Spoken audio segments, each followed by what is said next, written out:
welcome to meet you again. Today, Sunlin, I would like to talk about the Omen. These are just some of the many Omen that we are witnesses from 1954 to now in Vietnam and around the world. One of the Omen is an ominous sign showing that America is on the brink of decline through the crevices of the sword-shaped monument in Washington. Omen, also known as ominous sign or presage, are phenomena occurring in the scenery. Scientists say these are natural changes, but according to the psychic, there are natural changes of things, but there are also paranormal phenomena which are omen. In the Bible and many ancient books, many forecasts are recorded from prehistoric times to monarchic dynasties. There are two types of omen. A good omen is a sign of good news. Bad omen is a sign of disaster or unfortunate thing. Following are the omen that we witnessed. Crevices at the top of the Obelisk monument in Washington. In 2011, the Washington region was hit by an earthquake, flooding the interior of the Statue of Liberty and many crevices at the top of the sword-shaped monument obelisk. Sunlin, I understood that these events would herald many changes in the U.S. Initially, I only published this photo of DIEM newspaper on my website, www.dreamreader2007, but no explanation. A week later, we predicted that although the crevices are caused by natural disasters, but on the other hand, the above events also were the signs of many serious crevices in the U.S. government. Those crevices, which predicted that the U.S. intelligence system was in danger, a sign that rifted diplomatic relations between the United States and many countries, and the disclosure of confidential WikiLeaks. Most important is the internal division of the United States between the Republicans and Democrats. The behavior of these two biggest parties in America is like two dinosaurs, always refusing to live together in a lake. Like two cat and a mouse, always looking for a way to bite each other. This situation damaged the reputation of the United States in the world and hindered many great plans such as economic development, society, migration, as well as tactics and strategies to resolve disputes. International. If these crevices weakened the roof of Obelisk Tower, it is also a sign that the United States is weakening on the international forum. Excerpt from Sunlin's article written on Dreamreader website in 2012. Picture of Time newspaper. Sunlin's latest remarks in February 2021 showing that the November 3, 2020 presidential election of the United States revealed many apparent struggles between the Republicans and Democrats and many unique tactics that one can use to take down an opponent. History will criticize more objectively. Sunlin also predicted, according to a dream on September 16, 20, that President Trump will be re-elected for the 21-24 term. As a result, President Trump lost the election. The reason is that Sunlin believes in the dream that God chose Mr. Trump as president in 2016, and explained another dream on September 16, 20 about President Trump. But Sunlin still thinks Mr. Trump is not completely leave politics, and he will continue his mission of making America strong again. Please wait and see. Omen in Vietnam. In 1954, the river water was blood-colored. In 1952, the French government lost to the Viet Minh at the Battle of INPH, and had to sign a treaty to divide Vietnam into two. From the 17th parallel onward, it belonged to the communist regime of North Vietnam. From the 17th parallel to the south, belonged to the government of Free Vietnam, then the government of the Republic of Vietnam. From 1949 to 1953, the people of Vietnam, especially in the countryside, knew the communist policy of annihilation religion and the rich, which they call mighty, evil hordes. So just heard that the French lost in Vietnam, and there will be 300 days for the people to seek freedom. They have the choice to stay with the communist regime or boarded American ships to the south. I lived in the coastal region of Vietnam. This area was surrounded by a large dike. I often went to the river to bathe every day. There are days in the summer when the river water naturally turns into a young brick color, a light brown color that residents call alluvial water. This watercolor only appears from about 4 p.m. Overnight the river water returned to a clear blue. The unusual phenomenon is that, in the morning of that day, the river water was not as clear as usual, nor the color of alluvial, light brown, which usually appeared in the afternoon, but the water was cloudy and pink like the color of rice soup, mixed with blood, or the color of coffee and milk. This phenomenon took place at night, and across the river, from my house to Fat DIEM Market, this dreadful dull color was still seen. This is a sign that the north of Vietnam will suffer much pain and breakup, and it also heralded many unjustly killings in the communist land reform since 1954. In 1974, the rain was colored blood. In 1973, the U.S. and the Communists signed the Paris Agreement to withdraw from Vietnam, which was considered as assigning the South Vietnamese government to the North's communist regime. There is public opinion that the Vietnamese people will suffer a disaster called bloodbathing. My sister lives in Phu Nguyen area, a suburb of Saigon City. My sister recounted that every day my sister washes clothes, she still left plastic tubs in the yard. After April 30, 1975, that morning, my sister saw that the tub in the yard had a lot of water, not dirty water, because she forgot to empty the tub, nor the clear blue rainwater, but the rainwater is red as the color of blood. The last ceremony in Saigon. Half-staff flag. Morning flag. My last days in the Saigon Army, I worked at the Joint General Staff.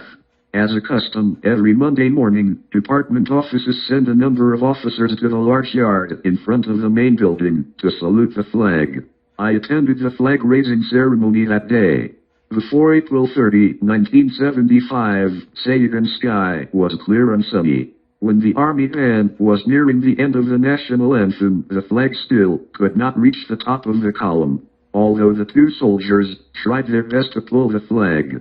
But it seemed like the big flag was wet with morning dew or rainwater, so it still stuck to the flagpole. There was also a general presiding over the ceremony.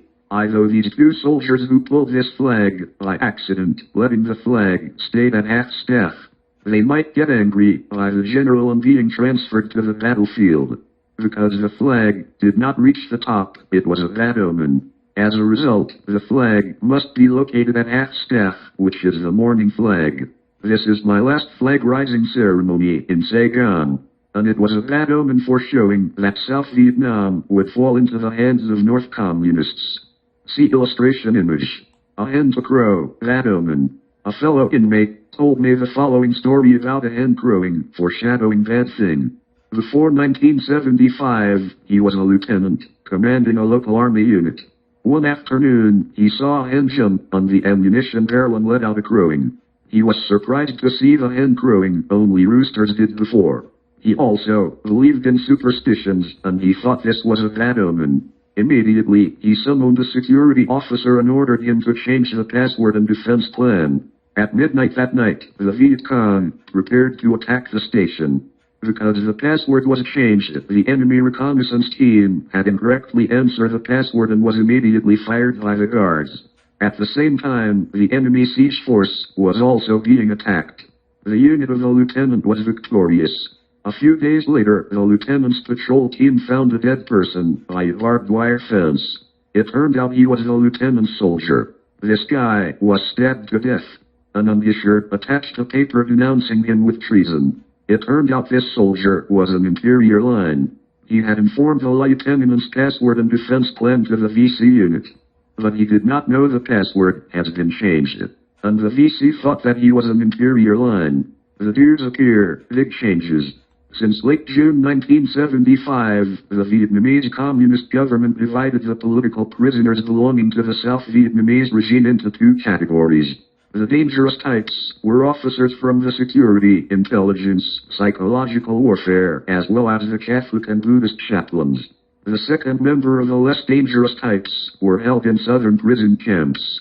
The first was taken on board the Son Huon and held in custody at the northernmost camps of Vietnam, Hom Linh Son province, near the Chinese border. In the northern prison camps, prisoners had to live in isolation, absolutely forbidden to meet the local residents. Although the residents here were also prisoners of the French army, since 1953, they were arrested and brought here to live in exile in the manner of only staying until death. It is a wild mountain forest.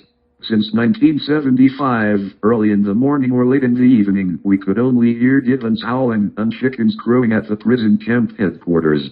Suddenly, from the beginning of 1978, around midnight, I heard the whole forest sounding somewhere, the very strange sound, neither the howling of a gibbon nor the howling of a wolf. It was like the lion roar, every free sound oak, oak, oak.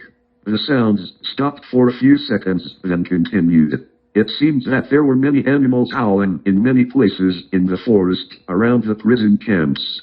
The sounds lasted so many nights. I asked my fellow inmate about some strange sound.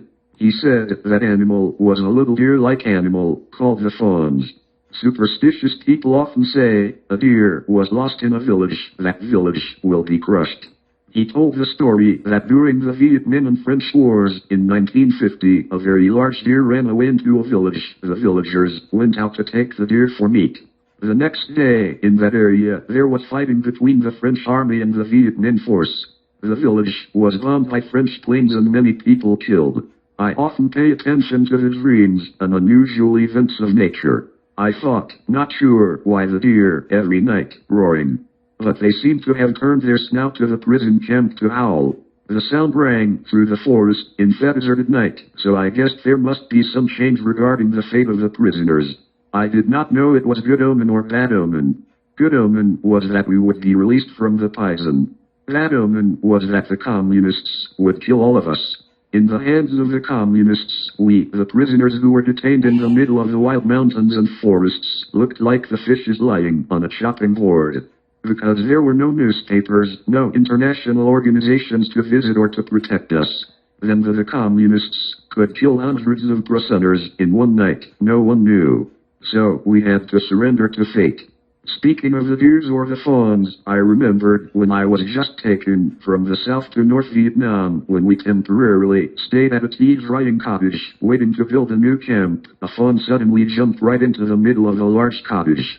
It was so surprising that no one could catch it, then it dashed out into the woods. The next day, we were ordered to move to another place. Then came one afternoon, there was a fawn standing on the other side of a shallow stream. This stream, in rainy season, water rised to 2 meters, prisoners could drop fishing. But in the summer, only the hot golden sand remained. The shallow stream is about 30 meters wide. Yet there was a fawn, it stood in the bushes across the stream. It pointed its snout straight at the camp and howled in oak episodes it sounded like a horn blew close to the ear. It screamed so loud and so close to the camp that a young guard stealthily brought an AK gun to shoot it. And it knew, because when he stepped into the shallow stream, it was silent. But when he got back to camp, it reappeared and continued howling. A few days later, the camp suddenly sent all the prisoners to an area close to the border with China, leaving only a few dozen people to keep the camp. I must to stay, because my big toe had a cut when I went through a stream it was poisoned with pus. From there, I thought the fawns howled to herald big changes. The evidence was that, before China attacked Vietnam in early 1979, all the prisons in the vicinity of the Chinese border were ordered to move back to Central and South Vietnam. I even saw a fawn the last time, before being released at the end of 1989. It was one morning we went to labor working on the cassava fields at Ham Tan Z38 camp, Phuong Huy province. Our camp was also near the forest. Around 9 a.m. that morning, we were hoeing the ground when we heard the shout, fawn. The whole group of prisoners, about 30 people, stood a few feet apart, all swinging their hoes to chase the fawn. And yet this fawn, being a small one, maybe last night it went to eat, overslept on the field, suddenly started to run. Yet it jumped back and forth, no inmate could hit the hoe at it. And it also ran into the bushes near the forest. Comment, I assert that the whole herd of deer or fawn the same time roared for many nights, announcing a major event. It was a good omen for us that we were about to be released out of prison. And also a good omen. Only those who have experience of paranormal phenomena can recognize. It was also God's foreshadowing that the north of Vietnam would fall into the hands of the communists when all the rivers were always clear overnight, suddenly turned red like blood, different from brown silt alluvial water, and blood like rainwater in southern Vietnam before April 30, 1975. Thank you for listening. Hello Sun Lin.